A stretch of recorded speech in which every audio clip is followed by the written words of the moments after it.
এই মুহূর্তে আমার কাছে তিনটা ফোন আছে, তিনটা ফোনে ডিসপ্লে ইস্যু। প্রথমত এটা রয়েছে আইফোন 13 প্রো ম্যাক্স।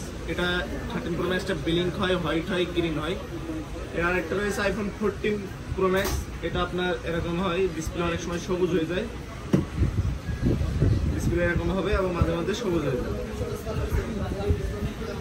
কাপার করবে। আর একটা রয়েছে স্যামসাং S22 আলট্রা। এটা হলো আপনার আপডেট ইস্যুর কারণে এখানে যে লাইনটা পড়ে আর ডিসপ্লেটা একদিকে শ্যাডো হয়ে যায়, যে এই সমস্যাটা যাদের আছে তারা আমাদের কাছ থেকে রিপেয়ার করতে পারেন ডিসপ্লে চেঞ্জ ছাড়া। এবং তিনটা ফোনে আজকে আমি আপনাদের সামনে কমপ্লিট করে দেখাবো। যাদের এই তিনটা ফোনের ডিসপ্লে ইস্যু নিয়ে ভাবছেন চেঞ্জ করবেন, তারা আমাদের সাথে যোগাযোগ করতে পারেন। চেঞ্জ ছাড়া ডিসপ্লে রিপেয়ার করা সম্ভব, কারণ তিনটা ফোনের ডিসপ্লে প্রায় আপনার অ্যাভারেজ 40,000 টাকার উপরে ডিসপ্লের দাম। 40,000 টাকা মাত্র চেঞ্জ করাচ্ছে আমরা খুবই রিজনেবল প্রাইসে। এই তিনটা ডিসপ্লে আমি ঠিক করে দেখাবো। আসুন কি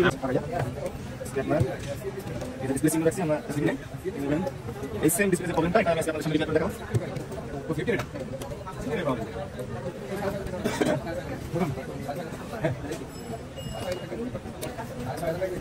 আমি চেক করে দিবেন না। আসসালামু আলাইকুম। যে আইফোন 13 প্রো ম্যাক্সটা বিলিং ইস্যু ছিল, এটাও আলহামদুলিল্লাহ ওকে হয়ে গেছে। এটা আইফোন 13 প্রো ম্যাক্স। আর 14 প্রো ম্যাক্সটা যেটা দিয়েছিল, এই দেখেন দুইটাই হয়ে গেছে। মোট টোটাল তিনটে ফোন দিয়েছিলাম। এটা 14 প্রো ম্যাক্স আর এটা হলো আপনার 13 প্রো ম্যাক্স। আর একটা রয়েছে স্যামসাং S22 আলট্রা, যেটা ক্যামেরার কিন্তু লাইন ছিল, সেটা হলো আমরা এই দেখেন আলহামদুলিল্লাহ করে ফেলেছি। এই যে দেখেন, আপনি যদি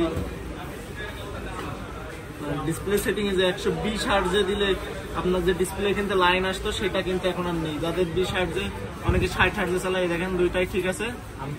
এবং 20 হার্টজে যাদের স্যামসাং এর আপনার এখানে আপডেট ইস্যুর পরে কারণে ক্যামেরা সাইডে দাগ আসে বা একটা ডিসপ্লে সাইডে গ্রিন হয়ে যায়, তারা আমাদের সাথে যোগাযোগ করতে পারেন। খুবই রিজনেবল প্রাইসে এই কাজগুলো করে থাকি। আলহামদুলিল্লাহ এখন কমপ্লিট করছি। দেখেন একটু